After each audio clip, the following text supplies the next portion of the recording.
So the appraisal will compare to similar recent sales to determine fair market value.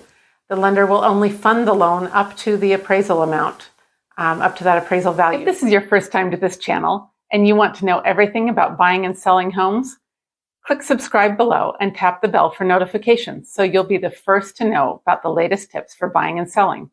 Hi, my name is Kitty Cheney, owner of Chandelier Property Group with eXp Realty, where we provide brilliant solutions.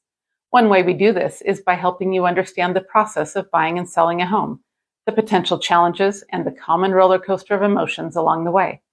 Challenges and stresses are reduced and often eliminated when one knows what to expect in advance.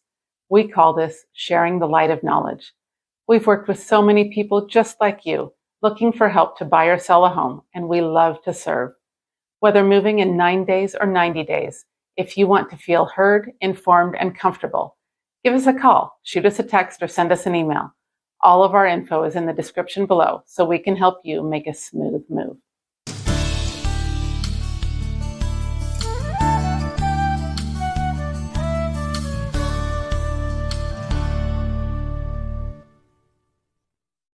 Step 6 in purchasing a home is the appraisal.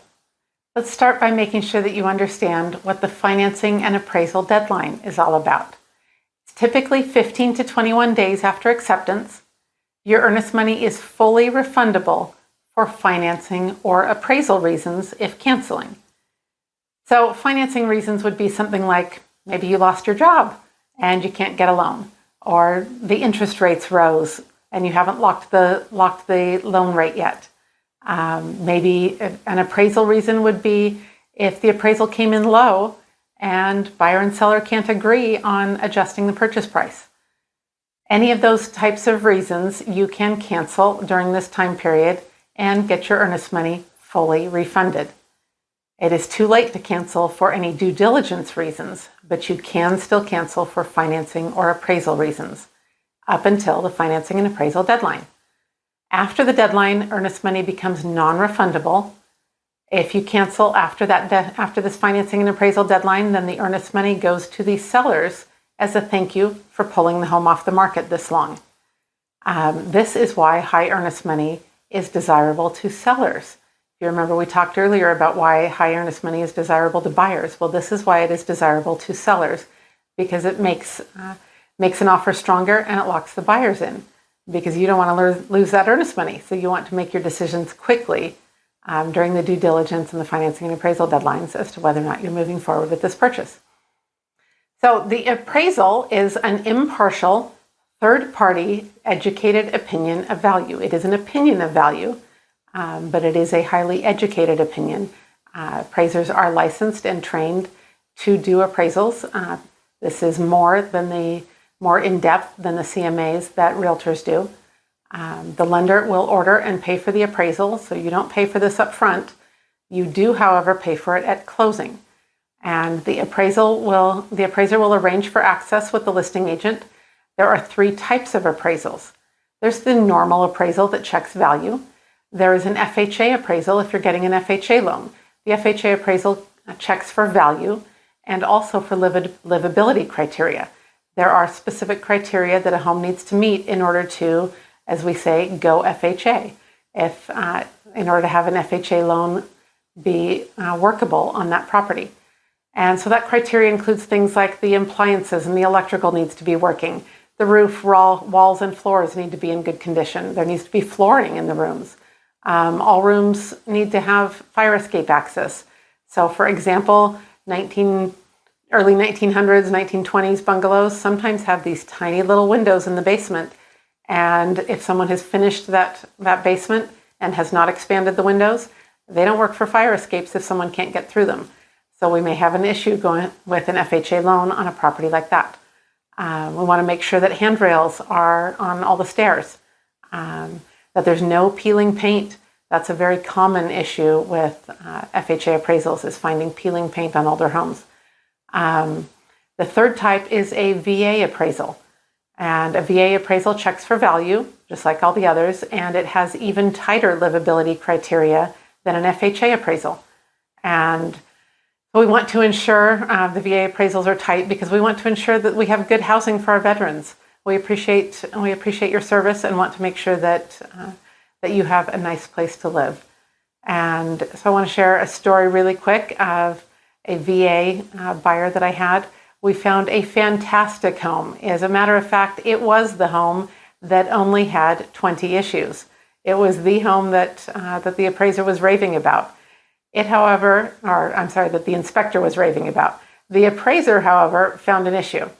And in this neighborhood, the issue was that when the home was built, the buyers, the sellers or owners at that time, get my people straight here, when the home was built, the owners put in a septic tank. That was fine, no problems with a septic tank. However, sewer and city sewer lines had since come into the community. And the VA wants the best of everything for our soldiers, for our veterans, and therefore was requiring that the home be connected up to the city sewer lines. Well, that was a very expensive thing to do when the septic system was operating fine. And so the solution that we had there was the soldier wrote in a letter to the VA explaining why this was actually being a problem for him.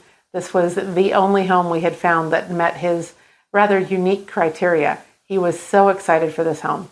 And so he wrote in a letter and declared why he didn't want the city sewer lines. That was going to make this home unreachable for him. And so we needed to move to allowing the septic, and VA agreed. And we got to purchase that home for this veteran. And he's loving it still today. Okay, so the appraisal will compare to similar recent sales to determine fair market value.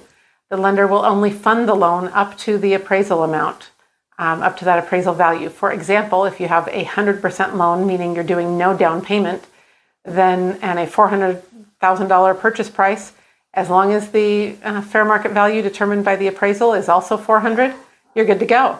If it comes in high, if the appraisal determines it's worth $410,000, congrats, you get to purchase that home and walk into some equity because the purchase price doesn't change. It stays at $400,000. The appraisal does not affect the contract. You as the buyer and the seller agreed to $400,000. Doesn't matter what the appraisal says. However, that also affects if the appraisal comes in low.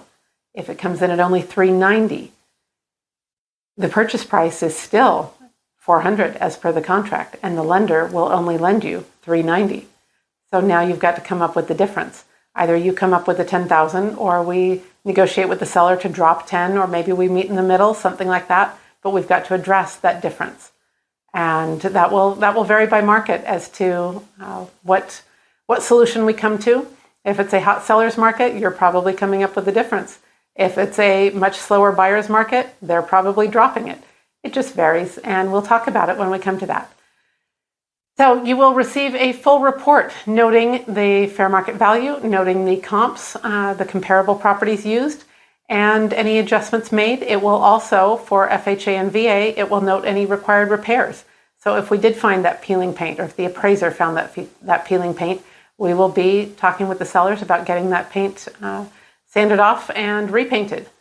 If we found any other issues, we'll be talking about what those are and negotiating with the seller to get those done. Just because it's required on the appraisal does not mean that the seller is required to do it. We still have to negotiate for it. The seller can still say no. Feelings of uncertainty, therefore, are normal.